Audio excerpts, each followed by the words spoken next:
de l'Afrique qui sont dans cette salle. Je voudrais vous parler du plan de Dieu pour l'Afrique. Et tout de suite, on va ouvrir un passage dans 1 Corinthiens 1, qui est un passage que j'aime beaucoup et qui va nous servir de soubassement au message de ce matin. 1 Corinthiens 1, je lis au verset 26. 1 Corinthiens 1. Considérez donc, frères, votre situation. Qui êtes-vous, vous que Dieu a appelé à lui? On ne trouve parmi vous que peu de sages selon les critères humains, peu de personnalités influentes, peu de membres de la haute société. Non, Dieu a choisi ce que le monde considère comme une folie pour confondre les sages. Il a choisi ce qui est faible pour couvrir de honte les puissants. Dieu a porté son choix sur ce qui n'a aucune noblesse et que le monde méprise, sur ce qui est considéré comme insignifiant pour réduire à néant ce que le monde estime important. Ainsi, aucune créature ne pourra se glorifier devant Dieu. Amen. La Bible parle de l'Afrique. La Bible parle énormément de l'Afrique et je sais que cette déclaration ce matin va sembler assez étrange parce que souvent nous oublions que la Bible parle de l'Afrique.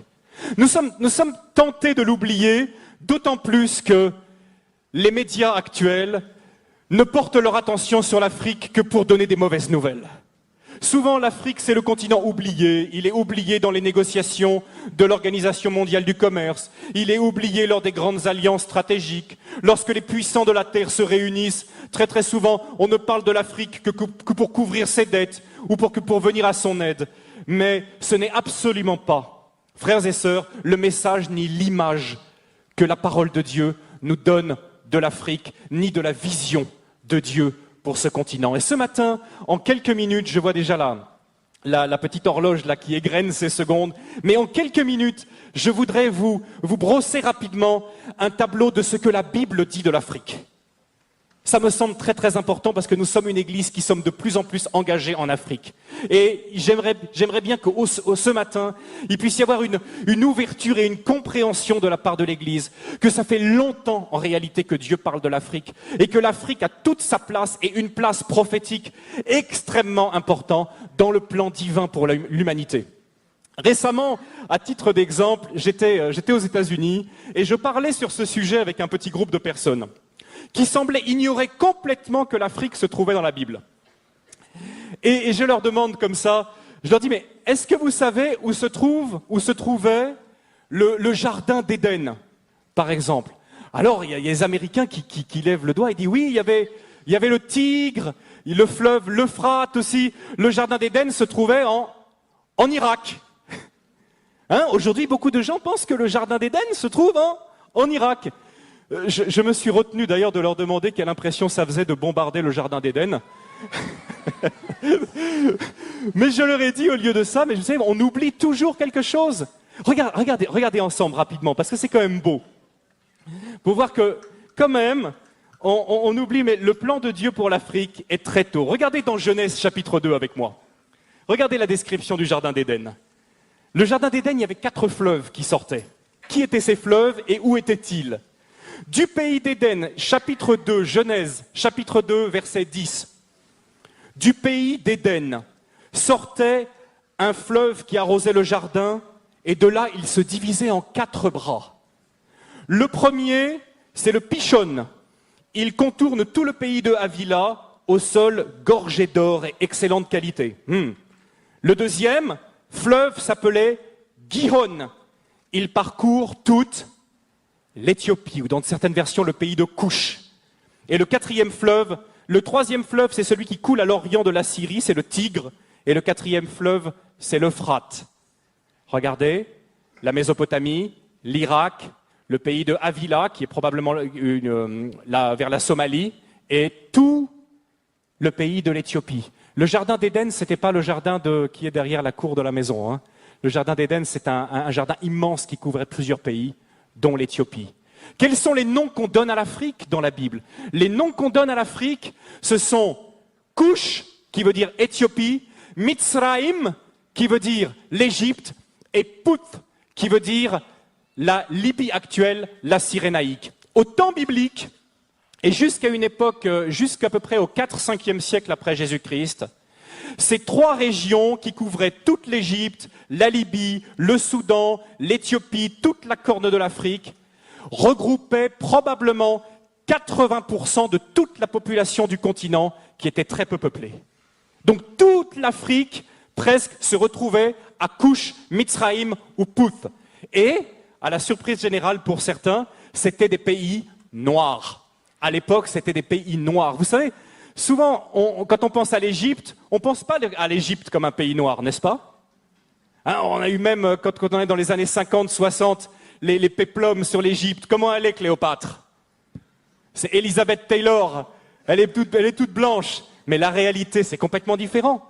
Toutes les recherches historiques ont montré qu'à l'époque de Moïse, ont montré qu'à l'époque biblique, l'Afrique était un pays noir. Et d'ailleurs, il suffit de regarder les hiéroglyphes aujourd'hui pour voir toutes ces femmes égyptiennes avec les cheveux tressés qui ressemblent à s'y méprendre aux Peuls du Sénégal. Des recherches ont montré que les Peuls du Sénégal, pour ceux qui les connaissent, sont parmi les descendants les plus directs des Égyptiens. Les travaux, entre autres, du professeur Cheranta Diop et d'autres ont montré que l'Égypte était un pays noir, que l'Éthiopie était un pays noir et que la Libye était un pays noir. On l'appelait la Cyrénaïque, avec la ville de Cyrène, ou la Tripolitaine. C'est un pays noir.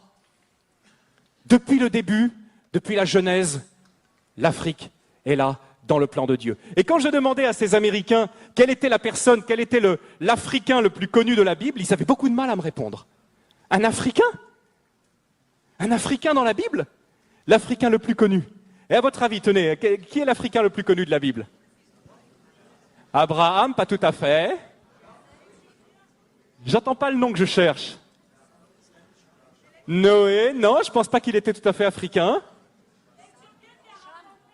Adam, et si Adam était dans le jardin d'Éden, il était forcément un peu africain. Un bon point pour toi, ma sœur.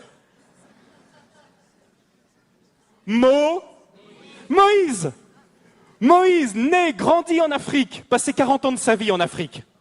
À une époque, et j'aimerais bien, justement, aujourd'hui, quand on pense à l'Afrique, on pense à quoi? Honnêtement,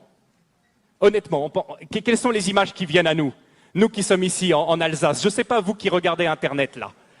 Mais on pense à des guerres, on pense à des catastrophes, on pense à des famines, on pense à des ennuis sociaux. Voilà les premières images qui nous viennent lorsqu'on pense à l'Afrique. À l'époque de Moïse et au temps biblique, l'Afrique, c'était pas du tout ça. D'abord, l'Égypte était la première puissance économique du monde. Est-ce que vous savez que pendant plus de 1000 ans, c'est l'Égypte qui a nourri tout le bassin méditerranéen par son blé? L'Égypte possède un cadeau de Dieu extraordinaire qui s'appelle le Nil, qui est probablement le fleuve le plus extraordinaire du monde, un fleuve qui vient du lac Victoria au Kenya, qui coule dans un delta. Ce sont qui donnent la possibilité de faire du jardinage de façon extraordinaire. Le Nil, c'est un cadeau de Dieu. Le Nil, c'est ce qui permet à l'Égypte d'avoir toujours été riche. Et quelque chose de très intéressant aussi, ce sont les Égyptiens qui ont inventé le jardinage. Les pastèques que nous mangeons en été, ce sont les Égyptiens qui l'ont cultivé les premiers. À l'époque, l'Égypte était la première puissance économique du monde.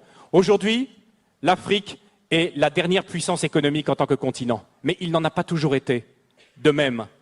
Ce qui se passe aussi, c'est que l'Afrique était la première puissance militaire à l'époque. Si l'armée de Pharaon, l'armée éthiopienne, tenez, quelle est la plus grande armée qui est mentionnée dans l'Ancien Testament? C'est quelle armée? Une armée de combien? C'est une armée d'1 million de personnes qui est l'armée du roi d'Éthiopie. À l'époque, l'Afrique était une puissance militaire qui faisait trembler. À l'époque aussi, l'Afrique, nous dit la Bible, Moïse a été élevé dans toute la sagesse des Égyptiens. L'Afrique dominait le monde également par ses connaissances scientifiques. C'était de l'Afrique que venait toute la connaissance. Les Égyptiens ont été les premiers astronomes, ont été les premiers à jeter les bases de nos sciences modernes. Venait également de l'Afrique. C'était aussi une époque où l'Afrique accueillait les réfugiés. Aujourd'hui, on pense que l'Afrique, c'est le pays qui envoie plutôt des réfugiés. Mais à l'époque, l'Afrique accueillait les réfugiés. Est-ce que lorsque vous lisez la Genèse, lorsque vous lisez même à peu près tout l'Ancien Testament, vous voyez que toujours le peuple de Dieu a été tenté et l'a fait à certains moments d'aller se réfugier en Égypte, en Afrique. C'est là qu'ils trouvaient le repos. Et le Seigneur a dû leur apprendre difficilement au travers de toute l'Exode à ne plus compter sur cette grande puissance mondiale. Et si Dieu a humilié l'Égypte, il n'a pas humilié un pays faible, mais il a humilié un pays qui était la première puissance mondiale. Comme aujourd'hui, si Dieu choisissait d'humilier une nation puissante, il choisirait probablement d'humilier ou les États-Unis ou l'Europe, qui nous glorifions de notre technologie, de notre puissance, de notre force militaire. Donc Dieu a dû apprendre à son peuple à ne pas compter, à ne pas dépendre de la puissance des hommes, mais à compter seulement sur sa puissance. Quelque chose de très important que souvent on ne connaît pas, c'est que lorsque la reine de Saba était une reine africaine. Amen. Je ne sais pas si vous le savez, c'était une reine noire, c'était une reine africaine.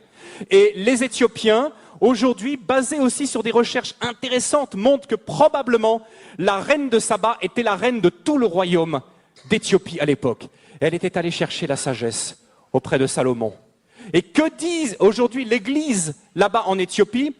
L'Église, dans sa tradition, dit que Salomon et la reine de Saba ont eu un enfant, que cet enfant est devenu Ménélik Ier, le premier empereur d'Éthiopie, qui a été la plus longue dynastie du monde jusqu'à la chute de l'empereur Haïlé Sélassié dans les années 70, qu'on appelait le Négus.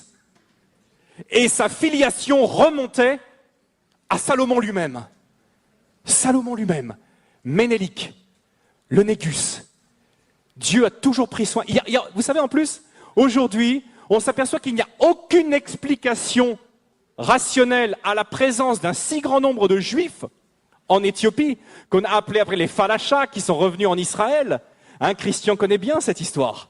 Il n'y a pas d'autre explication que le fait que, depuis les temps de l'Antiquité, les Juifs étaient présents en Éthiopie, et c'est probablement la reine de Saba qui a ramené la connaissance du Dieu jusqu'au fond de l'Afrique, et qui l'a gardé aujourd'hui. Aujourd'hui, l'Éthiopie est une nation profondément chrétienne, encore aujourd'hui, où d'ailleurs il y a un énorme réveil de l'esprit en ce moment dans les églises traditionnelles en Éthiopie.